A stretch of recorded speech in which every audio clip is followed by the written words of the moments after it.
Assalamualaikum warahmatullahi wabarakatuh. Alhamdulillah.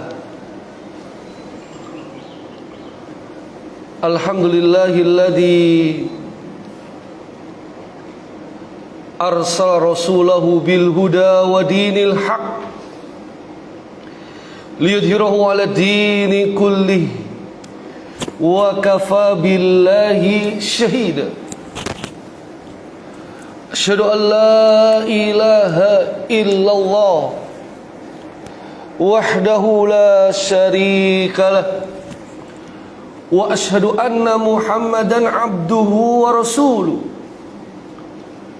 Allahumma salli wa sallim wa barik ala nabiyyina wa habibina wa qudwatina wa qurrati a'yunina Muhammadin wa ala alihi wa ashabihi wa man tabi'ahum bi ihsanin ila yaumiddin wa ba'd. Ma'asyiral muslimin rahimani wa rahimakumullah. Saudara-saudari, Bapak Ibu yang semoga dimuliakan oleh Allah Subhanahu wa taala, keluarga besar Rumah Singgah Mu'alaf.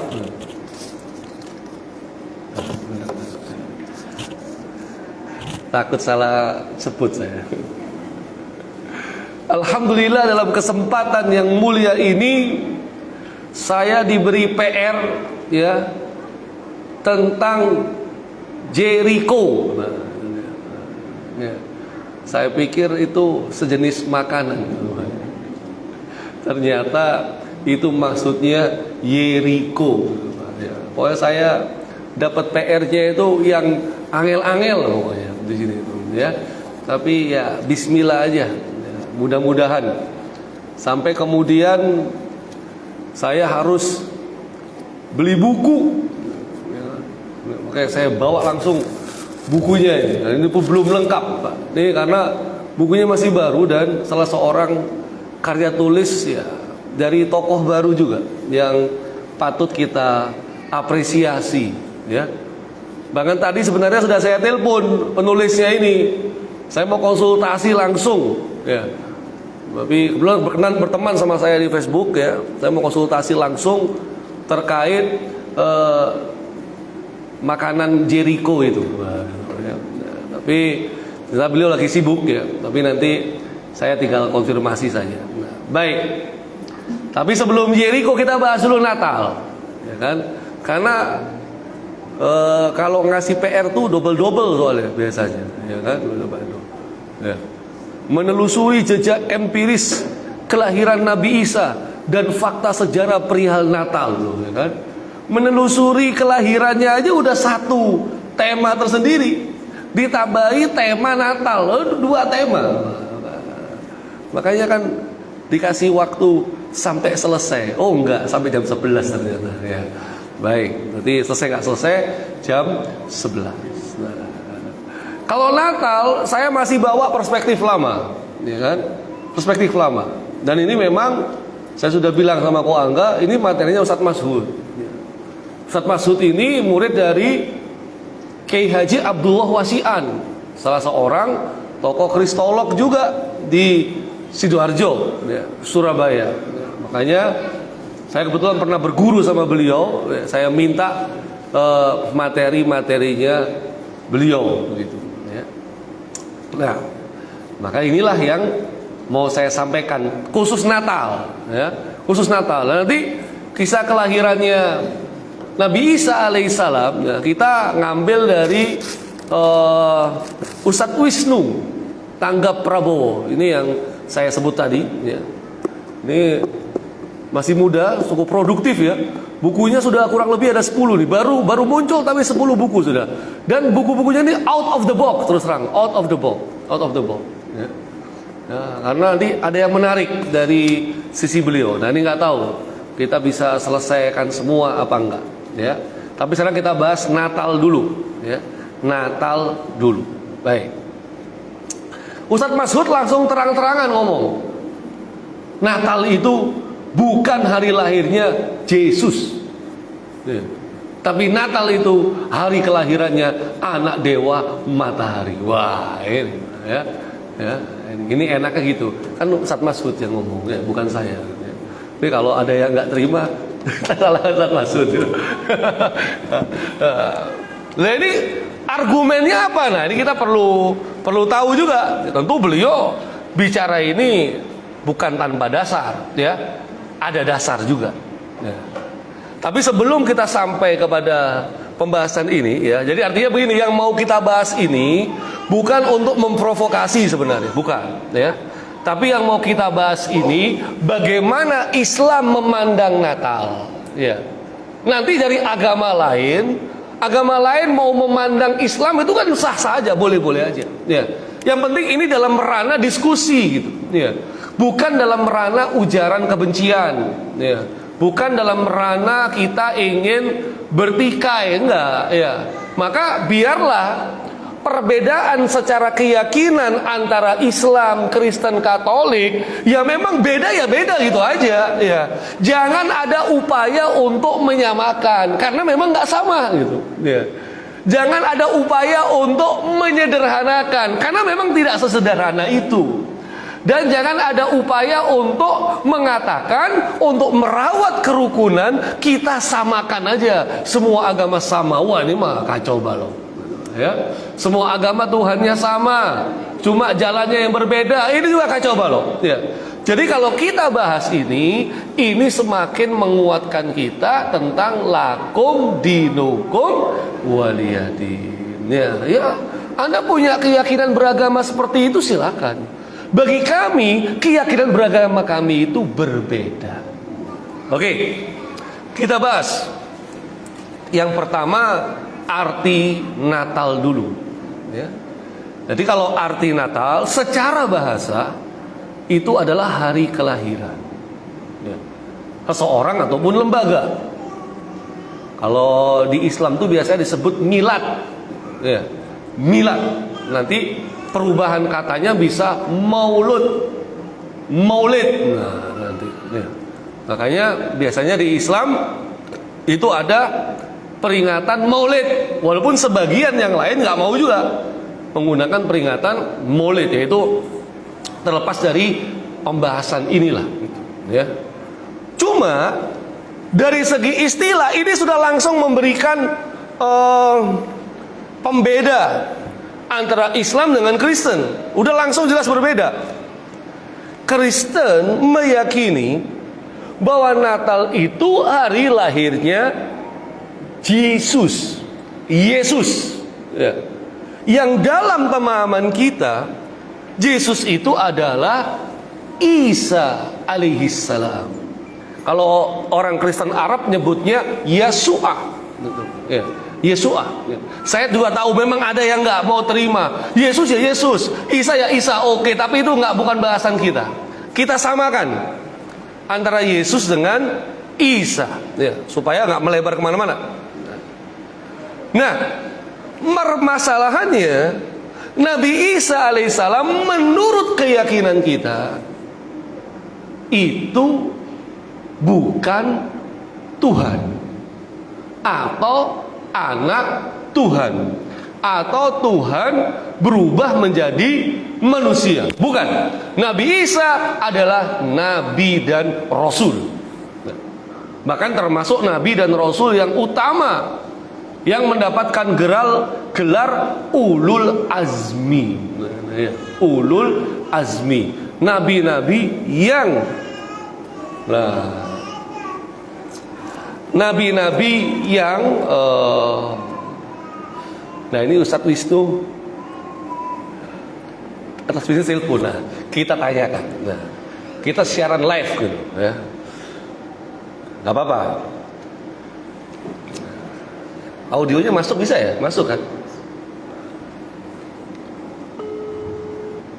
Oh di sini nih, speakernya di sini. Tadi nggak? Halo? Ustaz, Assalamualaikum. Wassalamualaikum warahmatullahi. Ustaz Wisnu. Ya, Masya Allah. Masya Allah, Alhamdulillah. Khair Ustaz ya, sehat Ustaz ya. Alhamdulillah, khair. Alhamdulillah. Semoga kamu juga ya, sehat. Amin, amin. Ustaz, ini Afan ini mengganggu. Ustaz ini kebetulan, ya. Ini Ana lagi live sama teman-teman Yayasan Rumah Singgah Mu'alaf. Nah, ini ya, jadi pas antum telepon ya kita langsung live-kan sekalian Ustaz. Nah, jadi ini live Ustaz. Iya. Ustaz, ini terus terang kan ada beberapa poin yang mau kita tanyakan. Ya, yang pertama ini Ustaz. Sebenarnya Yesus atau Nabi Isa itu lahirnya di mana?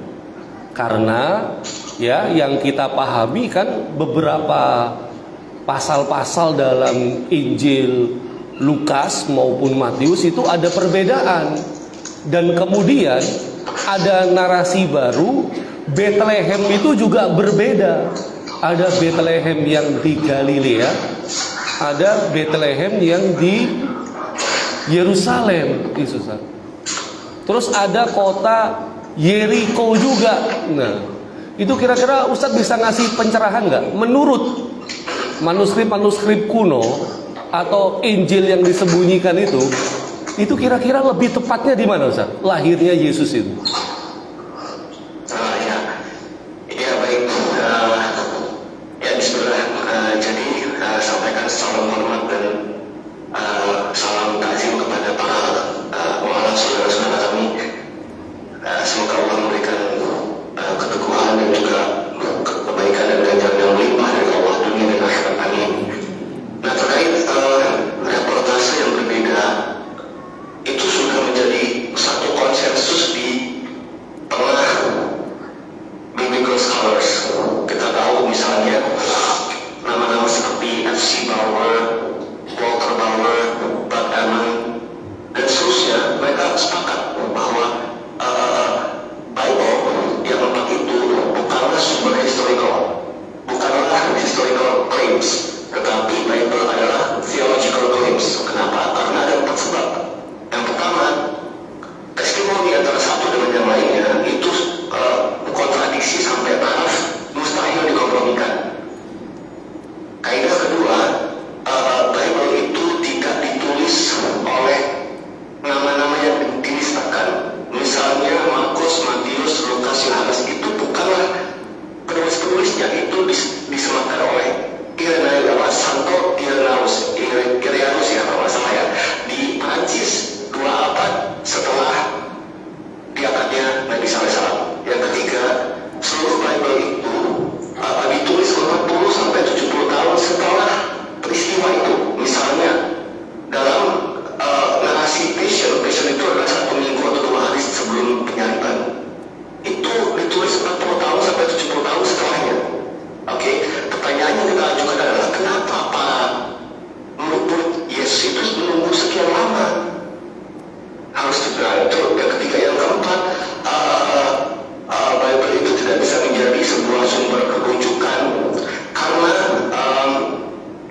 bukan sesuatu yang aneh, sesuatu yang memang diketahui, sesuatu yang bahkan misalnya dalam Proto-Evangelium Yakobus itu kitab itu sangat otoritatif di abad 2 Masehi, tapi kemudian oleh bapak-bapak gereja khususnya setelah konsili Nicaea oleh Santo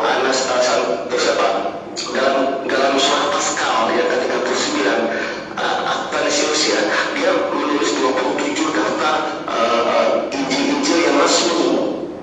Padahal itu tidak sepakat. Banyak orang yang mengkritik, bahkan rekannya sendiri bernama Didimus Sibuta mengatakan kenapa Peter II itu dimasukkan ke dalam jajaran kanon, bukankah itu palsu? Dan sebaliknya, kenapa kitab Gembala Hermas itu tidak dimasukkan padahal di abad 1 Masehi? Ini kitab otoritatif. Nah, ini satu masalah yang besar sehingga untuk menentukan di mana Yesus lahir, di mana beliau ini diangkat, dan bahkan sampai peristiwa penyaliban sendiri itu sesuatu yang sangat-sangat ambigu kontradiksi. Ini tidak menjawab pertanyaan di mana Yesus lahir, tapi saya menyajikan beberapa kaidah yang harus dipahami sebelum kita masuk ke dalam detail-detail seperti ini. Begitu Ustaz Armas. Termasuk tanggalnya Ustaz ya, 25 Desember termasuk itu. Oke, itu satu hal yang sangat masyhur. Ini bukan klaim dari umat Islam sebenarnya. Bahkan sebelum umat Islam masuk ke dalam rincian tanggal, para biblical scholars itu sendiri sudah meneliti jauh-jauh hari. Mereka ingin mengajukan tidak konfesional, artinya mereka meneliti tidak atas dasar agama, tapi atas dasar komparasi teks dan filologi, artinya benar-benar tanda kutip objektif. Nah, mereka mengatakan bahwa 25 Desember bukan tanggal, bukan tanggal kelahiran, tetapi sangat dilakukan. Kenapa? Karena satu, kalau dilihat dari Proto-Evangelium Yakobus ya, itu nanti saya sebutkan beliau ini lahir di bawah pohon kurma.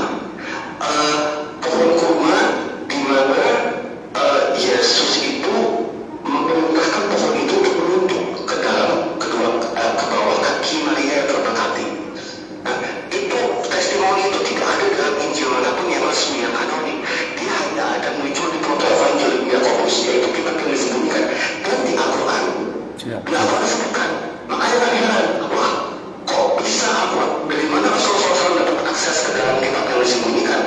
Bahkan salinan Injil yang kanonik saja dalam bahasa Arab itu muncul 2-3 abad setelah wafatnya Nabi Muhammad SAW. Artinya ketika Al-Quran turun seakan-akan mau menunjukkan ini loh yang disembunyikan, karena Allah berfirman ya ahli kitab lima kali sudah hakot berarti orang tak tunggu dah wa antum ta'lamun.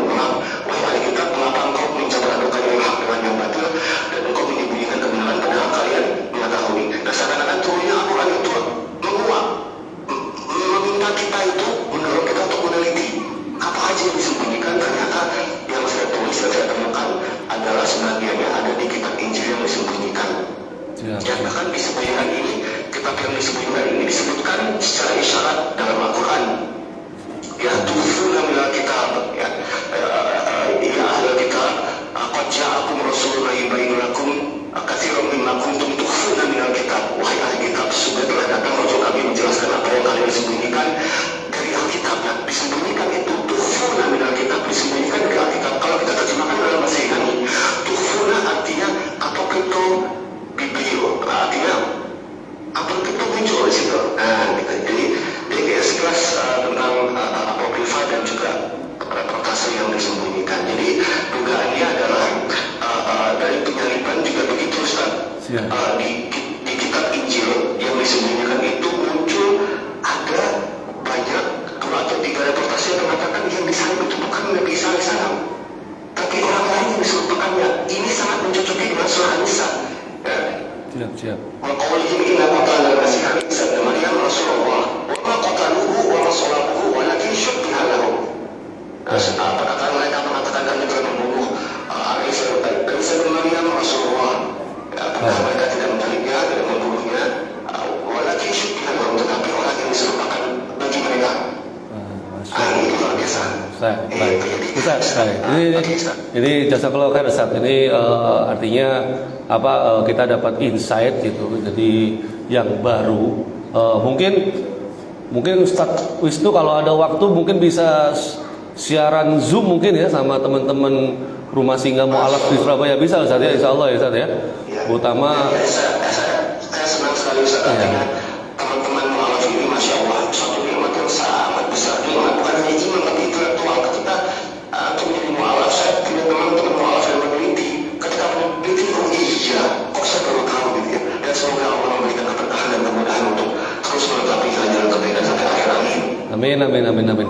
Ustaz itu mungkin sementara itu dulu Ustaz ya. Nanti kita sambung di forum yang lebih besar, yang lebih panjang. Saya ucapkan terima kasih, jazakumullah khairan Ustaz. Jadi mudah-mudahan Ustaz ada waktu untuk kita sambung lagi Ustaz. Insya Allah. Jadi Afan mengganggu ini Ustaz, Afan. Jadi, ya, makasih Ustaz. Assalamualaikum. Ya, Waalaikumsalam. Baik, alhamdulillah. Pas. Jadi memang tadi dalam perjalanan saya telepon, tapi beliau nggak bisa. Malah beliau bilang bisanya sekarang. Wah, pas deh. Jadi teman-teman bisa tahu suara live Ustadz Wisnu Tanggap Prabowo ya. Jadi salah satu sudah yang beliau berikan clue tadi. Beliau ini menulis kitab ini ya. Ini Maryam, keluarga Imron. Kalau yang ini Yahudi di Madinah ya. Yang ini Nasrani di sekeliling Rasulullah ya. Nah, ada kurang lebih 10 kitab yang tema-tema anti mainstream. Kenapa? Karena beliau ini mengambil rujukan sumbernya itu sumber primer dari ahli kitab ya. Kan kebiasaannya kalau ya penulis kita itu mengambil sumber tentu kebanyakan dari ulama-ulama kaum muslimin ya. Nah, tapi kalau beliau nulis, beliau mengkomparasikan antara ilmuwan-ilmuwan dari Yahudi Nasrani dan dikomparasikan dengan ulama-ulama kaum muslimin ya. Jadi ini yang membuat buku-buku beliau itu jadi spesial. Maka tadi beliau sampaikan kan, dari Injil yang dijadikan Injil otoritas dan membuang Injil-Injil yang disembunyikan, ketika beliau teliti, Al-Quran ini justru banyak menemukan persamaan dari Injil-Injil yang disembunyikan.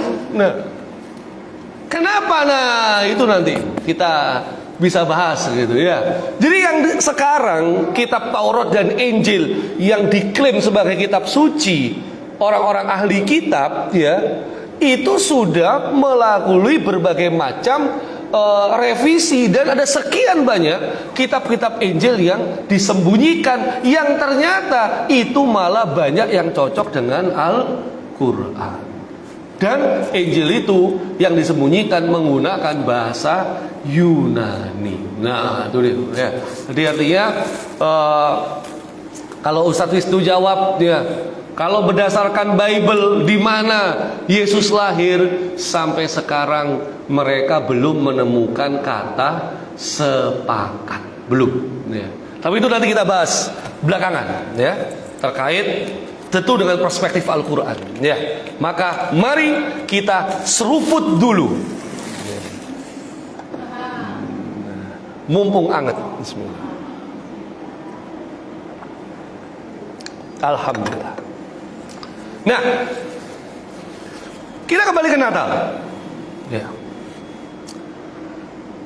Perbedaannya adalah mereka meyakini Yesus itu anak Tuhan atau Tuhan yang berubah wujud jadi manusia, yang salah satu tujuannya menebus dosa manusia dan menjadi juru selamat. Ya. Ini kan ada perbedaan yang sangat besar sekali ya, antara sebagai seorang yang hanya meyakini Nabi Isa itu nabi dan tidak lebih, dengan seseorang yang meyakini Nabi Isa itu bukan nabi tapi Tuhan, anak Tuhan, juru selamat untuk umat manusia. Ini beda. Makanya kalau ditanya dengan pendekatan definisi Natal, boleh nggak sih Muslim mengucapkan selamat Natal? Kita langsung tahu jawabannya. Ya. Kenapa? Masa kita mengucapkan selamat kepada sesuatu yang jelas-jelas bertentangan dengan ajaran kita. Ya kan? Lam yalid walam yulad. Allah itu tidak beranak dan tidak diperanakkan. Allah itu tidak melahirkan seorang keturunan, dan Allah tidak lahir dari orang tua. Ya. Allah ya Allah. Nah, ada manusia yang meyakini Tuhan itu bisa lahir, Tuhan itu bisa punya anak. Ya. Kemudian kita mengucapkan selamat ya, anak Tuhan sudah lahir. Cocok apa enggak itu kira-kira? Sebagai seorang muslim tentu itu adalah sesuatu yang sangat bertentangan dengan ajaran Islam.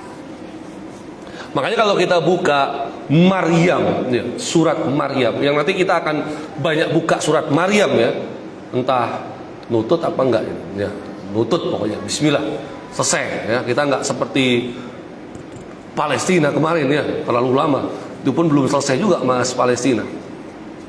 Bahas Yahudi juga belum selesai. Nah, kalau kita buka surat Maryam, surat nomor suratnya ke-19, ayat 88 sampai 91. Nah, coba tak bukakan dulu Maryam.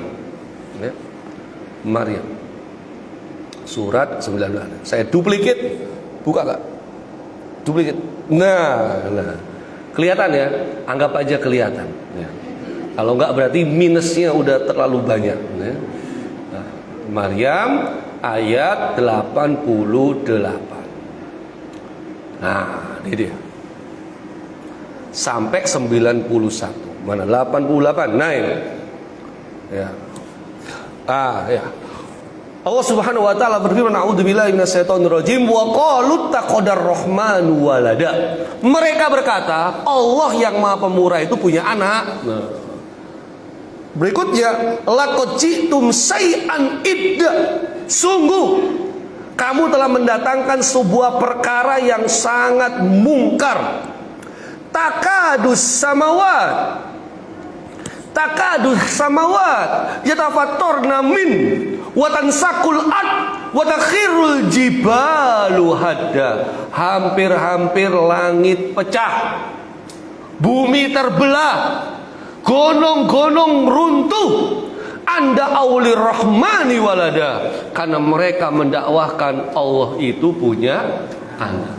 Maryam 88 sampai 91 mengatakan Allah punya anak. Hampir-hampir langit pecah, bumi terbelah, gonong-gonong runtuh. Nah, makanya di sini Ibnul Qayyim Al-Jauziyah, seorang ulama di kalangan madhab Hambali. Nah, nanti kalau madhab Hambali itu apa? Nah, ini madhab fikih sebenarnya ya. Hambali, Maliki, Syafi'i, Hanafi ya. Hanafi dulu, terus Maliki, terus Syafi'i, terus Hambali. Di Indonesia ini kalau fikih mayoritas menggunakan madhab Syafi'i ya. Itu yang kalangan tradisional. Tapi kalau kalangan yang modern kayak Muhammadiyah, Persis, Al-Irsyad, itu madhabnya sudah madhab tarjih. Bukan cuma satu madhab yang digunakan, dipilih, tapi dari berbagai macam pendapat madhab itu dipilih yang terbaik. Itu madhabnya madhab tarjih. Itu Muhammadiyah, Persis, Al-Irsyad pakai itu ya. Kalau yang NU pakai yang madhab Syafi'i. Nah, Arab Saudi itu pakai madhab Hambali. Nah, makanya kalau teman-teman mu'alaf biasanya belajar ya, kalau di madhab Syafi'i laki perempuan bersentuhan wudunya batal ya. Kalau madhab Hambali nggak batal ya, tapi kalau bukan pasangannya dosa ya. Itu mah semua sama ya. Jadi bukan cuma batal tapi dosa ya.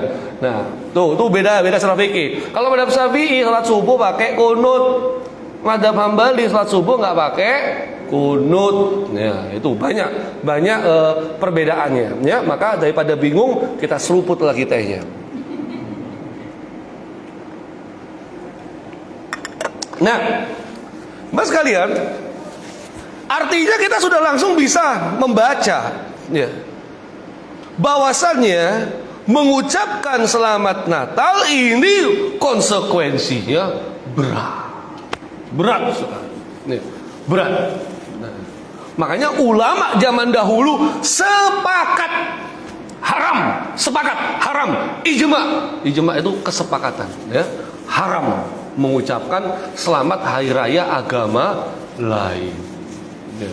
Bahkan Ibnul Qayyim itu sampai lebih tegas lagi, mengucapkan selamat Natal, selamat hari raya agama lain itu lebih besar dosanya daripada mengucapkan selamat bermaksiat. Misalnya kita punya kolega habis minum khamr, kemudian kita ngucapin selamat ya habis minum khamr, wah, ya.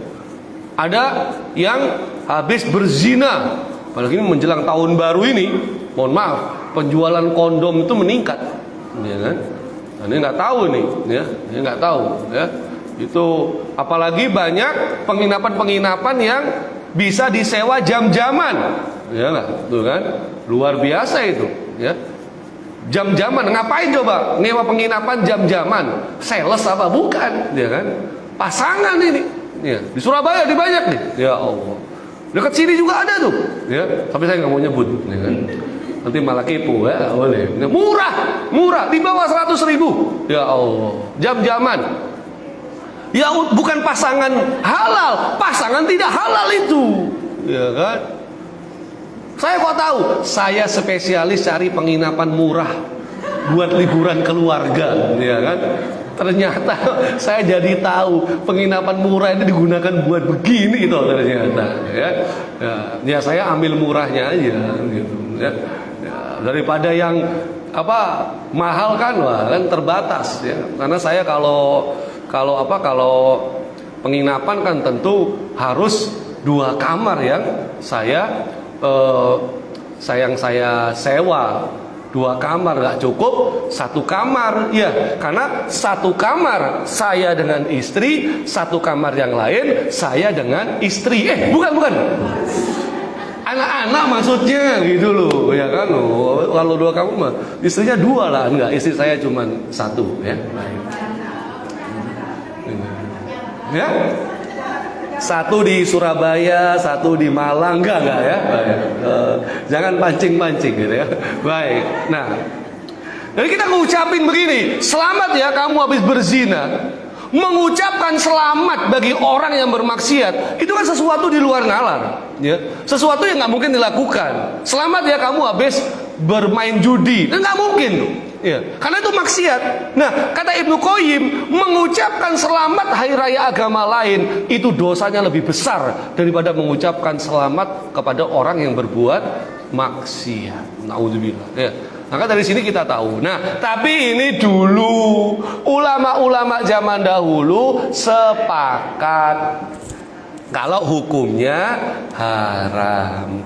Ulama zaman sekarang beda lagi. Teman-teman mu'alaf perlu tahu ada yang namanya perbedaan pendapat.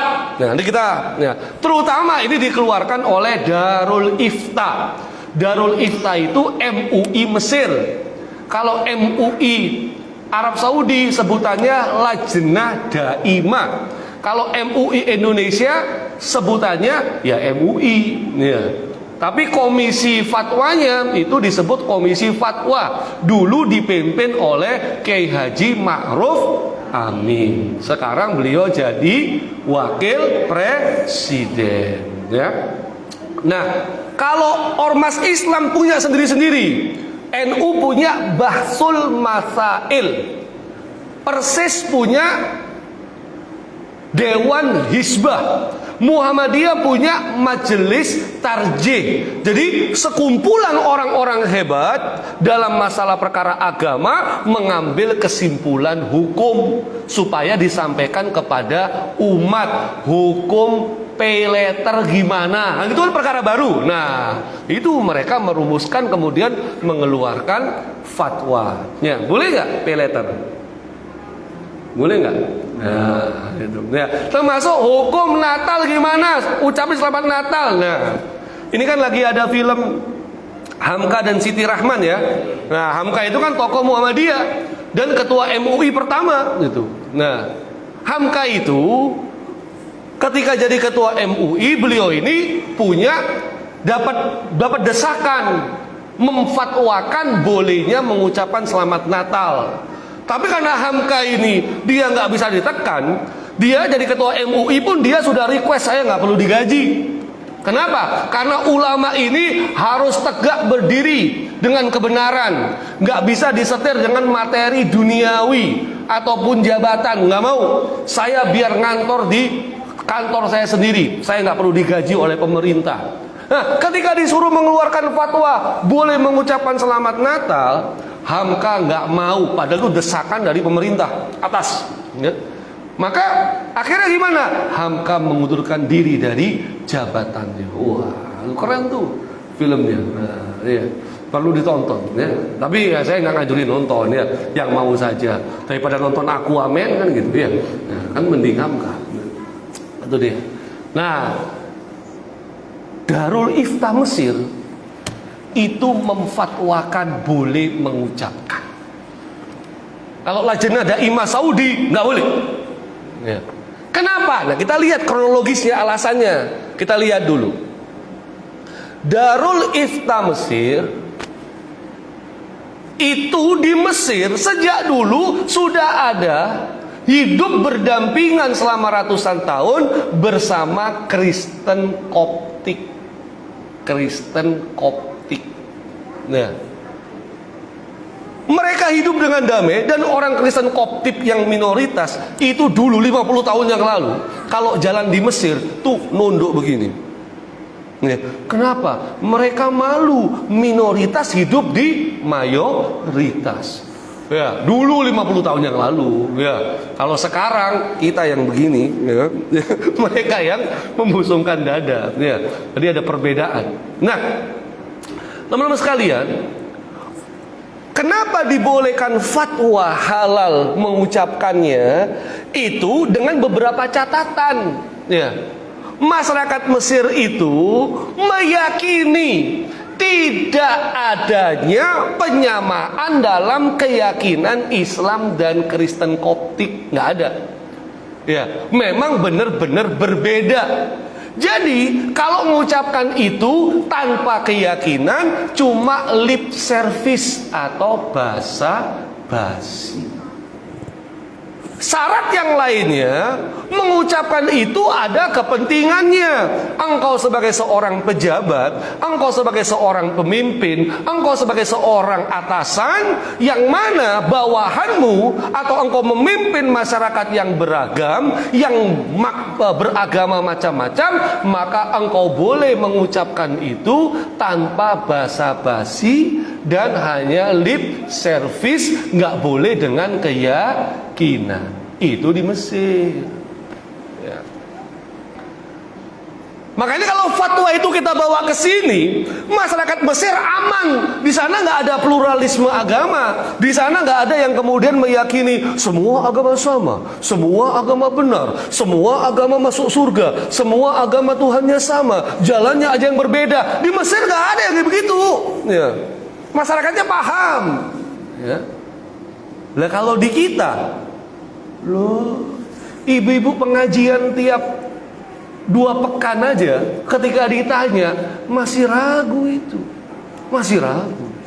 Anak-anak muda di kampus semester pertama ketika ditanya masih ragu, ya kan? Masih mending teman-teman yayasan rumah singgah mu'alaf. Terus terang, ya. Keyakinannya lebih mantap. Keyakinan mereka yang sudah Islam sejak lahir itu masih ambigu. Ya. Makanya itu. Makanya kalau itu dibawa ke kita, itu berbahaya sekali.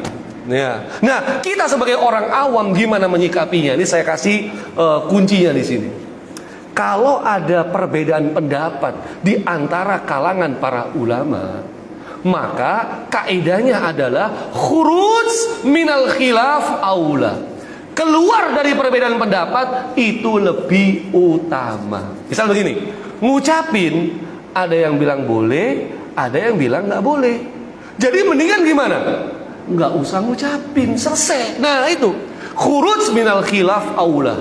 keluar dari perbedaan pendapat itu lebih utama. Baik, kita kembali lagi ke Natal.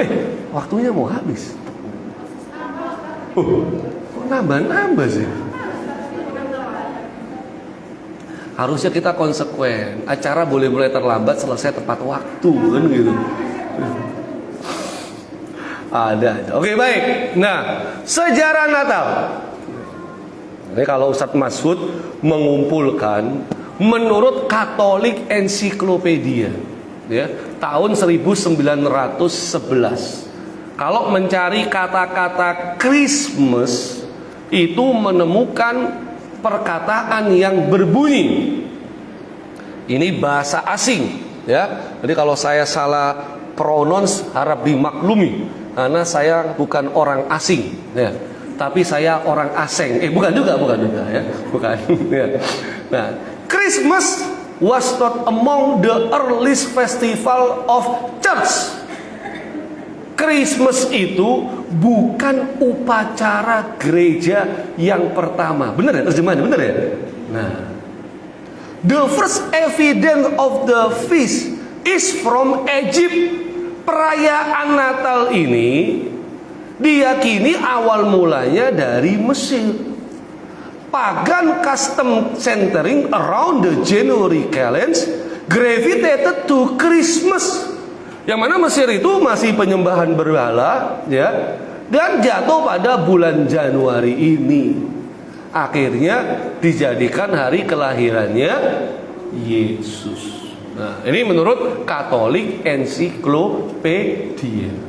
Nih, ternyata berasal dari Mesir, penyembah berhala. Ini Katolik Ensiklopedia yang ngomong, ya, bukan saya, ya, tapi Katolik Ensiklopedia. Dalam ensiklopedia itu juga dengan judul Natal Day, ya, Bapak Katolik pertama mengakui bahwa, ya, in the scriptures no one is recorded to have kept a fast or held a great banquet of his birthday. It is only sinners, like Pharaoh and Herod, who make great rejoicing over the day in which they were born into the world. Dalam kitab suci nggak ada seorang pun yang mengadakan upacara atau menyelenggarakan perayaan kelahirannya Yesus. Nggak ada. Yang merayakan pertama kali, ya, itu adalah sinners. Sinners itu kan pendosa, ya, tapi paling nggak kita sebut orang-orang kafir lah, begitulah, ya. Like Pharaoh and Herod, seperti Fir'aun dan Herodes. Mereka inilah yang berpesta pora merayakan kelahirannya Yesus. Menurut Ensiklopedia Americana, tahun 1944. Ya, ini karena banyak langsung baca terjemahnya. Menurut para ahli, abad-abad permulaan Natal nggak pernah dirayakan oleh umat Kristiani. Abad-abad permulaan, ya. Jadi kalau kita sebut tuh abad-abad 1, 2, 3, 4, ya, nggak pernah ada, ya, nggak pernah ada. Kan jaraknya Nabi Isa diangkat sampai Nabi Muhammad lahir itu 500 tahun. Nabi Muhammad itu kan abad ke-6, abad ke-7, ya. Berarti ini paling tidak abad 1, 2, 3. Ya, makanya tadi Ustadz Wisnu menarik itu, ya, bahwa manuskrip Bible itu abad 1, abad ketiga, ya, itu yang kemudian jadi kontroversi. Abad keempat, nah, abad kelima, abad keenam tuh udah mulai banyak penghilangan Bible, penghilangan Injil. Ya. Pada umumnya umat Kristen itu hanya merayakan hari kematian orang-orang terkemuka saja, nggak pernah merayakan hari kelahiran. Perjamuan suci yang termaktub dalam kitab Perjanjian Baru itu mengenang kematiannya Yesus, ya, bukan kelahirannya. Nah, perayaan Natal itu ternyata mulainya abad keempat Masehi. Abad kelimanya Gereja Barat memerintahkan kepada umat Kristen untuk merayakan hari kelahiran Yesus yang diambil dari hari pesta bangsa Roma yang merayakan hari kelahiran dewa matahari. Sebab tidak ada seorang pun yang tahu kapan kelahirannya Yesus. Gak pernah ada yang tahu.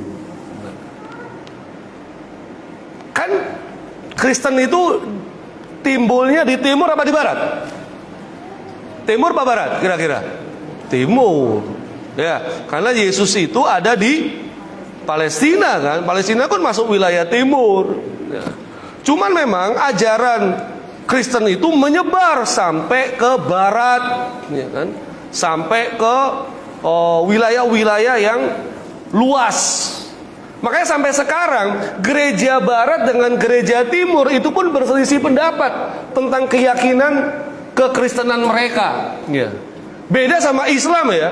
Islam di Indonesia sama Islam di Amerika, sama Islam di Afrika, sama Islam di Kutub Utara, itu semua keyakinan Islamnya sama.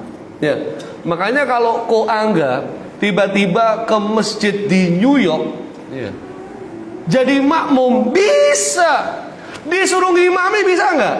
Bisa, ya kan? Wong imam rumah tangga bisa, masa imam sholat nggak bisa? Bisa banget. Kenapa kok bisa? Sholatnya sama, tata cara ajarannya sama, bahasa yang dipakai juga bahasa yang sama. Di agama lain nggak semudah itu. Bahasa beda, ajaran beda, keyakinannya mungkin bisa beda lagi. Tapi teman-teman Yayasan Rumah Singgah Mu'alaf nanti mau ke Itali, ya, ke Venezia misalnya. Kenapa saya tunjuk Venezia? Karena itu tempat peninggalan umat Islam. Ya, Sisilia, ya. Atau mau ke Spanyol, ke Cordoba, nah, ya, ketemu masjid di sana. Tapi masjidnya udah berubah jadi gereja sih, ya. Nah, kita mau ngimami orang Islam di sana, bisa banget. Jadi makmum bisa banget. Kenapa? Sama. Nah, kalaupun ada beda tadi, beda fikih, ya kan? Ini sholat subuh pakai kunut, ini nggak pakai kunut. Itu aja. Tapi tetap kiblatnya sama, baca Qur'annya sama, rukuk sujudnya sama. Maka kita nggak usah bingung. Kok Islam banyak banget ya? Ya kalau fikih emang iya, ya. Memang iya. Tapi kalau prinsip nggak ada perbedaan. Ya. Makanya kita nggak usah jangan terlalu banyak membahas tentang fikih nanti jadinya bingung. Ya. Udah pakemkan satu aja dulu. Ya. Yang diajar di Rumah Singgah Habat Mu'alaf nih yang satu aja dulu nih, ya. Tapi jangan kaget nanti ke luar negeri kok beda. Lah, karena fikihnya berbeda. Tapi secara prinsip sama. Cabangnya aja yang berbeda. Nah, berarti Natal itu dari mana? Nah, ini kalau kita lihat ya, Mesir ya.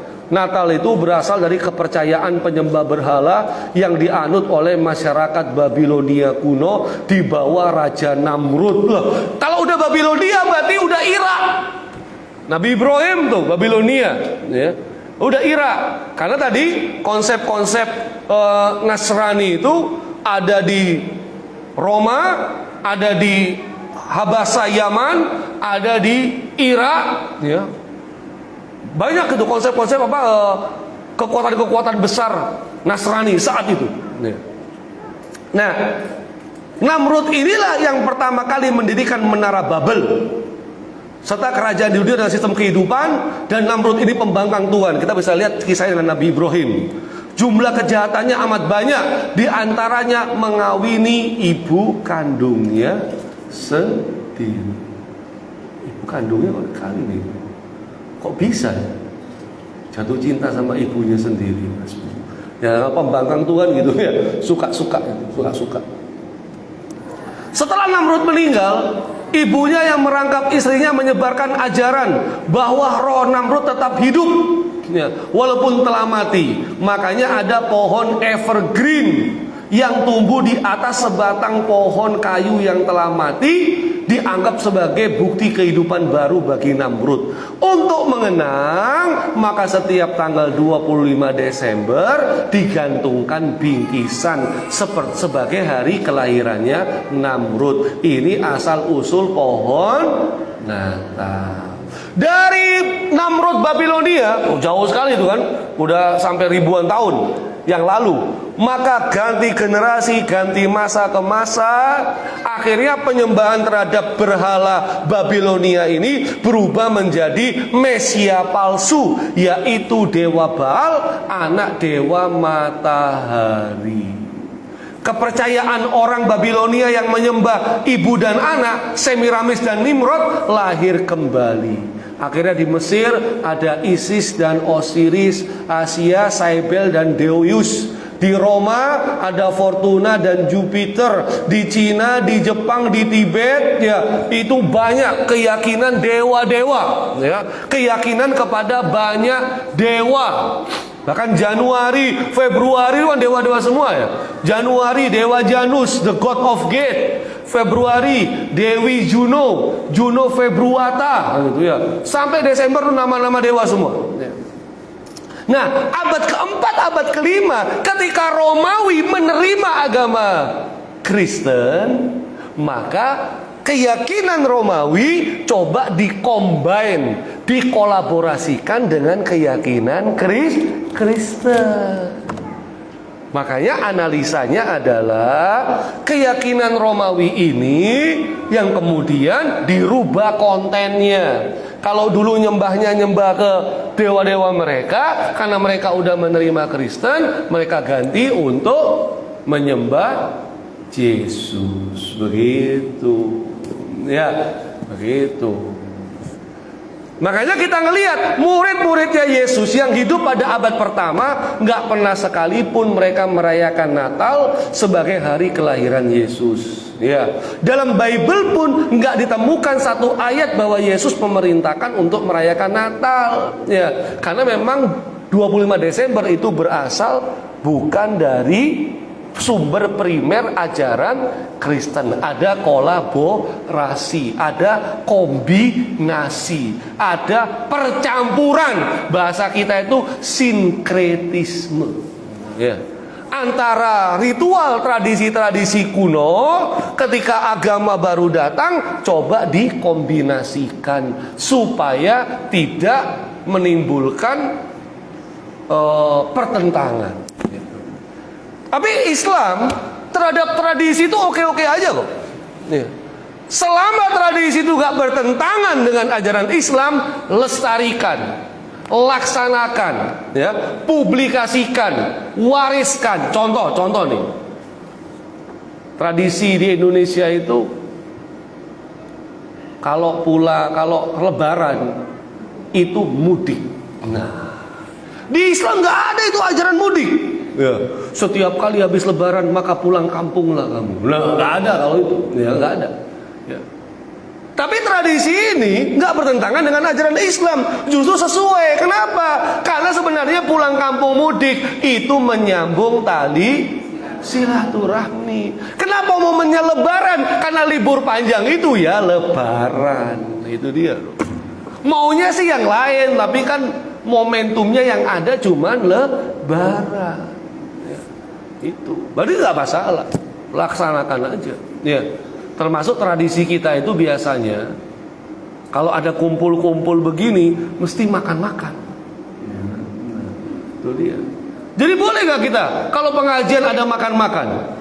Boleh, kan gak ada tuntunannya itu. Setiap kali Rasulullah majelis taklim kemudian makan-makan bersama sahabatnya, gak ada. Ya, makan sama keluarga, ya kan? Itu gak ada. Ya. Jadi kita boleh kalau mau makan-makan. Alhamdulillah teman-teman panitia udah menyediakan itu di meja di luar itu. Ya, alhamdulillah. Beneran kan? Iya. Loh, kan tetap aja makan loh. Oh, jangan didefinisikan makan tuh harus makan berat. Oh, enggak. Enggak, ya. Ya, tapi ya jangan lupa, ya. Nomor rekening ada di sini sih, ya. Ya, tolong dong kalau mau kita semakin maju, nah, kita ikut mendukung dakwah teman-teman Rumah Singgah Mu'alaf, termasuk buat keluarga besar Takmir Muhajirin. Terima kasih sekali ya atas dukungannya dengan teman-teman Rumah Singgah Mu'alaf ya. Jadi bisa kolaborasi dalam kebaikan. Nah, baik, kita lanjutkan. Sehingga kita putuskan 25 Desember kelahiran Dewa Mitra. Nah, ini dia ya kan. Anak dewa matahari. Lah, terus Yesus lahir itu kapan? Aduh, udah dijawab sama Ustadz Wisnu, tapi kita coba urai lagi. Paus saja itu menggugat tahun kelahiran Yesus. Paus nih, tuh ada bukunya tuh. Pop Benedict ke-16 itu ya. Nah, itu dia kan. Buku ini dicetak 1 juta eksemplar tahun 2012. Menggugat penetapan tahun kelahiran Yesus. Nah, itu dia. Bukan 25 Desember, ya kan, Paus nggak terima. Ini pimpinannya umat Katolik. Ya. Yesus itu lahir jauh sebelum 1 Masehi. Wah, itu dia. Ya. Tanggalnya berapa? Semua masih spekulasi. Nah, kata Ustadz Wisnu tadi kan, semua spekulasi, nggak ada yang tahu sampai sekarang. Mereka nggak bisa mempunyai bukti otentik yang menunjukkan kapan lahirnya dan di mana lahirnya dan bagaimana lahirnya. Semua berbeda pendapat. Ya, nggak ada. Semua berbeda pendapat. Ya. Cuman ketika yang mengatakan ini Paus ya, itu kan jadinya sangat mencolok. Ya, sangat mencolok. Nah, sehingga sampai sekarang belum diketahui tanggal dan tahun kelahiran Yesus. Alkitab sendiri kehilangan jejak, bahkan saling berselisih pandangan. Ya. Misalnya nih, Matius pasal 2 ayat pertama. Nah, pada zaman Herodes. Ya. Menurut Matius, zaman Herodes itu matinya dia tahun 4 sebelum Masehi. Berarti Injil Matius berpendapat Yesus lahir paling lambat tahun 4 sebelum Masehi. Itu Matius, Rasul Matius, gitu ya. Rasul Matius. Karena kan Matius ini dianggap rasul, Tuhannya itu adalah Yesus, gitu ya. Nah, padahal Matius ini bukan rasul dong, ya. Kalau Lukas gimana? Lukas pasal 2 ayat 1 sampai 20 itu ketika Kaisar Augustus mengadakan sensus penduduk di tanah Yudea. Yudea ini Yerusalem, ya. Kapan sensus itu dilaksanakan? Tahun 7 Masehi. Loh, tadi Matius bilang tahun 4 sebelum Masehi. Berarti 4 sebelum Masehi sampai ke tahun 1 Masehi sampai ke tahun 7 Masehi. Ini perbedaan pendapat. Ya. Untuk perkara yang penting seperti ini saja, ya, ini ternyata penulis-penulis Bible itu belum bisa bersepakat. Ya, tapi nanti mereka pasti punya argumen lain, Ya. Jadi saya beberapa kali mengikuti debat-debat dialog Islam Kristen itu, ternyata mereka itu tambah pinter, ya kan? Untuk membantah argumen. Kitanya ini harus lebih pinter, itu dia, ya. Kita harus lebih pinter. Makanya kedatangan penulis tokoh baru seperti Ustadz Wisnu ini kita patut bersyukur, ya. Ya, kalau di Surabaya ini terkenal, ya. Tokoh kristolog juga ada, ya. Seringkali beda buku juga bareng Ustadz Wisnu. Ya, kita harus upgrade. Artinya kalau kita berargumen dengan data-data yang lama, berargumen dengan fakta-fakta yang lama, sekarang para tokoh-tokoh kristolog itu juga mereka punya bantahan argumen lagi. Ya. Makanya ini karya-karya beliau ini tentu bisa menguatkan argumen kita. Sehingga Yesus itu nggak lahir di bulan Desember, ya. Tapi ini yang disampaikan Ustadz Masud itu pun dibantah, ya, sama Grace namanya. Ini pemuda gereja, ya, Grace. Saya tahu juga bantahannya, saya hadir waktu itu, ya. Karena kata Ustadz Masud, Desember itu di Palestina musim dingin. Para penggembala memasukkan ternaknya di kandang bila musim dingin tiba. Maka kalau Yesus dilahirkan di musim dingin, ya kan? ya bisa meninggal dong Yesus, ya kan? Masa karena Yesus lahirnya kan di kandang atau di goa, gitu ya. Itu ada perbedaan pendapat, kandang apa goa, mereka juga berbeda pendapat. Ya. Sehingga hampir dipastikan Yesus itu bukan lahir di bulan Desember. Ya. Terus bulan apa? Bukan musim dingin. Terus kapan? Nah, ini baru kita masuk ke dalam Al-Quran. Jangan banyak-banyak bahas yang versi Kristen, ya kan? Ya. Baru kita masuk pembahasan di Al-Quran. Al-Quran. Nah, ini Quran itu kalau kita buka surat Maryam, kita jangan buka yang ini deh, ya bukain dulu. Ya. Ternyata ada kaitannya sama pohon kurma. Lah kurma itu tumbuh di Palestina musim dingin apa musim panas? Nah, kurma ini ajaib nih, kurma ini. Ya, dia tumbuh di musim panas. Ya. Dan kurma Palestina tuh gede-gede, karena ini apa? Negeri yang diberkahi ya, barokah ya, barokah tanaman-tanamannya, barokah buah-buahannya ya. Kalau ini kan, kalau yang kecil-kecil begini, ini pasti bukan dari Palestina. Karena yang dari Palestina tuh gede-gede, makan kenyang, harganya mahal. Ya. Tapi alhamdulillah nih, kita kalau pakai kurma berarti kita sunnah Nabi. Ya. Nah, Nabi itu nggak pernah makan soto ayam. Ya, makanya pakai kurma. Ya. Makanya Nabi itu kalau makan kurma mesti ngambilnya 3 jari. Nabi kalau makan itu nggak pakai sendok, ya, pakai jari, bukan 5 jari tapi 3 jari. Kenapa? Yang dimakan kurma. Kalau dimakan rawon ya nggak bisa, harus pakai sendok. Ya. Makanya ada yang bilang kamu makan pakai sendok nggak sesuai sunnah Nabi. Waduh, ini dia. Ya, harus butuh pemahaman ya.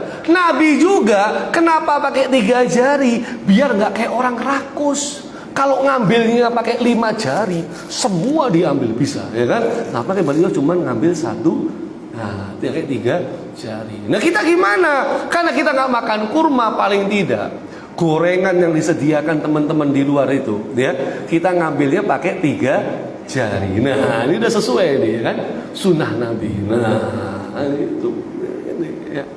Nah, kalau kita lihat kalender, musim panas di Arab Palestina itu bulan apa? Bulan September.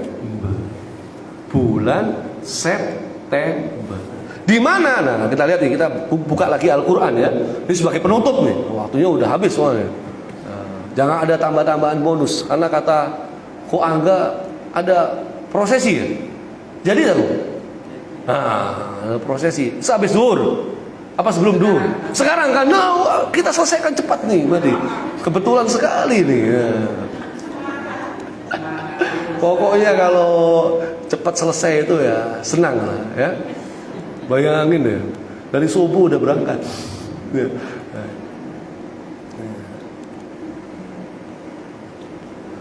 Nah, kalau kita lihat, ya, jadi kita bahas dulu bahwasannya Maryam ini sejak dulu, kalau kita buka Ali Imran ya, tapi nggak saya bukakan.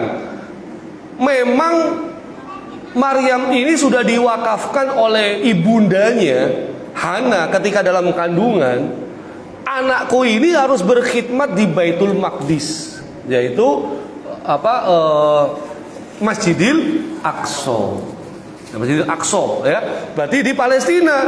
Artinya Maryam itu sehari-hari kehidupannya beribadah tok di Masjidil Aqsa. Makanya kalau kita ke Masjidil Aqsa, ada ruangan bawah tanah, ini disebut tempat ibadahnya Maryam. Ya, di situ mihrabnya Maryam. Nah, itu dia. Nah, setelah itu ya, Maryam ini lagi beribadah, tiba-tiba dia ya menjauhkan diri dari keluarganya ke suatu tempat di sebelah timur. Nah, Timur yang dimaksud kalau kita buka tafsir di sini ya. Ini kan di sini ada tafsirnya. Zaman sekarang tuh enak, mau Inggris, Indonesia atau Arab. Nah, Ibnu Katsir sama Al-Qurtubi ini yang paling sering ya membahas tentang terkait perbandingan agama. Jadi tafsir-tafsirnya beliau ini ya sering sekali membahas tentang tempat-tempatnya pendekatan dengan pendekatan ahli kitab juga. Nah itu menarik sekali. Nah, kalau kita lihat Maryam itu, kok ayat ini, nonton. Makanya kok nggak ketemu. Tadi ayat berapa? Ayat 13 mana? Tak tutup dulu tafsirnya. Mana? Nah ini ayat 16. Tafsir Ibnu Katsir ayat 16. Ini di manakah Maryam itu ketika beribadah ya? Nah, ini di sini dijelaskan, teman-teman ya. Maryam itu beribadahnya di tempat yang sebelah timur barat. Sebelah timur barat itu di mana? Kalau kita buka tafsirnya Ibnu Katsir, ternyata Maryam itu ibadahnya ada di Baitul Lahm. Nah, Baitul Lahm. Baitul Lahm itu Babe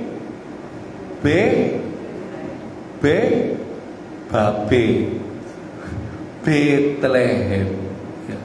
Baitul Lahm itu ada di Bethlehem. Ini dia. Ya, ini dia. Ya kan? Masjid bi Baitil Maqdis, yaitu ibadahnya beliau ada di Masjidil Aqsa atau Baitul Maqdis.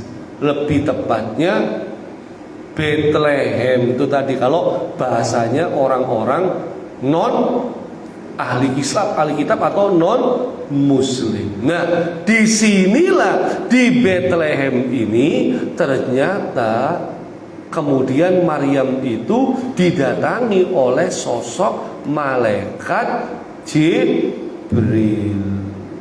Ya, yang ngasih kabar kalau engkau nanti akan punya anak. Loh gimana? Aku ini masih perawan dan aku bukan pezina. Maka Maryam akhirnya tetap bisa hamil. Hamil gak hamil itu ketetapan dari Allah. Ya. Makanya bagi ibu-ibu yang hamil, bersyukurlah kepada Allah. Ya, karena itu karunia. Tapi karena kita sedang mengalami stunting, ya, maka tolong diperhatikan gizi anak-anak kita. Jangan sampai kekurangan. Sehingga jangan lupa asam folat. ya, jangan asam sulfat, keliru nanti ya. Itu dia. Kok nyambungnya ke sana? Ya. Nah, Maryam mengandung, lalu ia menyisihkan diri dengan kandungannya itu ke tempat yang jauh di pohon kurma tadi itu. Nah, kita lihat ya tafsir ke-22. Tafsir ke-22 Ibnu Katsir. Ini Ibnu Katsir menyebutnya di mana? Ke tempat yang jauh tadi itu. Ya. Kalau kita buka tafsir Ibnu Katsir, ya, ke tempat yang jauh itu lagi-lagi ketemunya adalah di Baitul Lahm. Baitul Lahm itu di mana? Bethlehem. Nah, Bethlehem itu di mana? Ini loh yang mereka nggak sepakat tadi. Ya. Bethlehem itu ternyata sekarang ada dua. Ada dua sekarang Bethlehem itu. Ya, nih, saya sebutkan. ada Bethlehem yang dekat sama Nazaret. Tuh, di sini. Nih, dekat sama Haifa. Haifa di bawahnya Tel Aviv. Tuh kan Tel Aviv. Nah, Tel Aviv. Nih. Tapi ada Bethlehem yang ini dekat sama Masjidil Aqsa. Nah, itu dia.